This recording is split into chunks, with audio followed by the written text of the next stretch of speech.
Fajita fajita. यह है रोटी वो भारी, मेरे खसम क्यों चिल्ला रहे हो?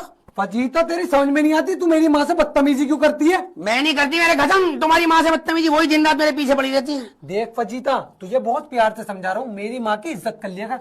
और तुझे पता नहीं है, माँ के पैरों तले जन्नत होती है, माँ का मकाम बहुत ऊंचा होता है। माँ की इज्जत कर लिया कर फजीता। मेरे खसम मेरा एक सवाल है, हाँ। किसकी माँ की इज्जत होनी चाहिए? पति की माँ की? और क्या? और पति के बच्चों की माँ की इज्जत नहीं होनी चाहिए?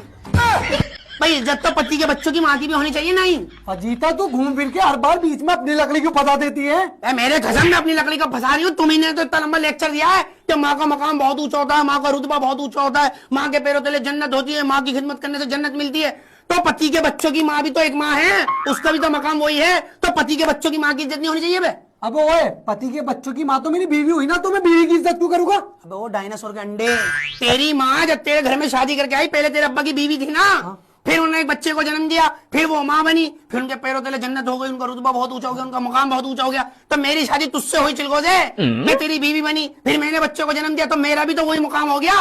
मेरे पैरों तले जन्नत, मेरा रुतबा, मेरा मुकाम इतना ऊंचा हो गया, मेरी खिदमत करने से भी जन्नत मिलेगी। तो डायनासोर के अंडे, पति के बच्चों की माँ की इज्जत क्यों नहीं हो रही? बस फजीता, पति के बच्चों की माँ की इज्जत तो पति के बच्चे करेंगे ना। तो फिर पति की माँ की इज्जत भी है ना, पति की माँ के बच्चे करेंगे। मुझसे क्यों करा दिया है? मुझसे क्यों करा दिया? वो माँ माँ होती है, चाहे तेरी माँ हो चाहे मेरे बच्चों की माँ।